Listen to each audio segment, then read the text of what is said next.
はいはい。ピースの角度は48歳、宇崎です。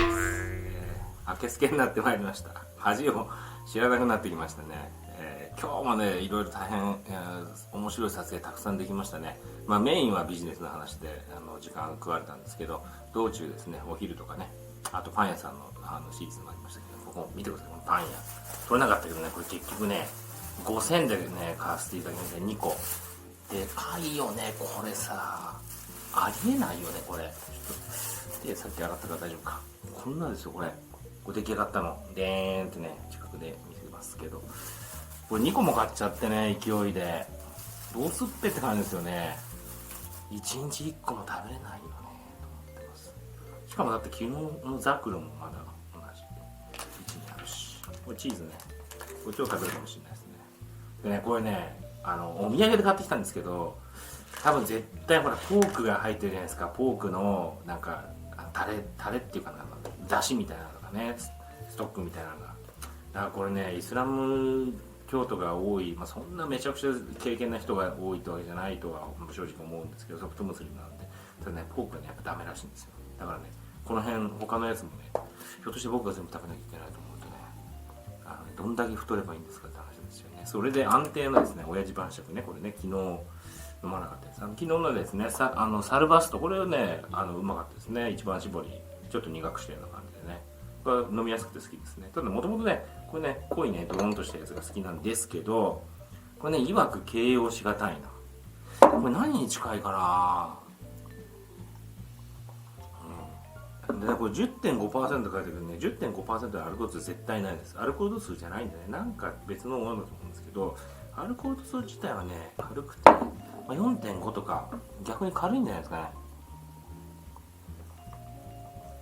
なんかシュワーってしたリンゴのね、つまりシーウルのね、なんかちょっとビール版みたいな感じな。今日も安定のですねミノール駅近くスーパービストロに来てます。スーパービストロ本当おすすめですね。これ今日はねなんかこんな特別なものをもらいましたね。これなんだろうね、なんか穀物、米じゃないですよね。麦か大麦みたいなものなんですかね。わかんないですね。そばじゃないと思うんですけど、あとチキンのスープ、チキンが入ったスープです。結局肉から逃れられなかった。もうね肉食べ過ぎて縮小気味で、これなんか肉入ってるんですけど、もうちょっとね炭水化物も減らさなきゃいけないし、サラダ2個っていう風にしたんですけど、かえってこれもね勧められたらねうまそうなんでね頼んじゃったっていうねダメな私ですね。はい、このスープはねめちゃくちゃうまいです。これはね見えますかね。こっちで食べるわけです。これ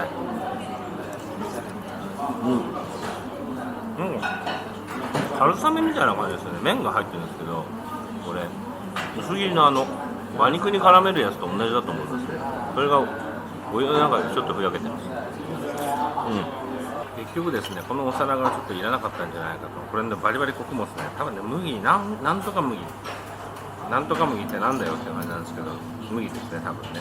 でこれね肉びっしりじゃないですか。チキンだけどね、こっちもチキンだし、また肉結局買っちゃったっていうね。とはいえこれ全部でですね 28,700 ソムだからほんと300円ぐらいなんですよね今日。やっぱりですね日本人なんでもったいないなと思って全部食べようとしちゃうんですよね。ちょっとね食傷気味だから今日はサラダとスープだけにしようと思ってきて、結局ねこれ頼んじゃったからいけないんだね。これがね周りはパイ生地みたいな感じでした。中に肉も鶏肉の全部ですよ。もうめちゃくちゃ、しかも大豆みたいなのもね結構胸に使えるしね。もう一回ね夜撮影取材に行かなきゃいけないんじゃないかっていうぐらい、うわね、朝ごはん、ね、食べてないんで、言い訳ですけど、体重めっちゃ増えてんだろうな。やばいですね。とはいえウズベキスタンで300円定食、本当におすすめ、最高。このスーパービストロ、本当にウルトラスーパーです。散歩がてらちょっと北に来ましてですね、熊のコーヒー屋さん気になってたんですけど、朝から来ました。ここはねなんかおしゃれですね。本当にインテリアもねライトもすごいかっこいいですしね、金持ちいるんですね。で本当金持ちはすごいような車乗ってますしね。とはいえね、なんかバラックみたいなところもちょっとちらっと見えましたけど、なんかこう壊れてて詳細はよく見えないんですよね。だから本当どんぐらい貧しいのかみたいなのちょっとわかんないです。ただ大卒出てですね200ドルぐらいの給料が出てきますので、フィリピン、セブ島とかですね、割と近いかなと思いつつ、生活費はそちらより、セブより安いんじゃないかなっていう印象がしてます。ご飯とかね、基本的な、地下鉄なんかも激安ですしね、びっくりするぐらいタクシーもびっくりするぐらい安いですね。こういうコーヒーになるとね、いくらになるかちょっと分かんないんですけど、テロップ入れますけど、後でね、2万ぐらい取られたらね、本当ね、切れちゃいますよね。だってさっきご飯があれだけ食べて2万9000円ぐらいでしょ、2万8600円とか。ちょっとコーヒー飲んでブラブラしたら帰ると思います。じゃあ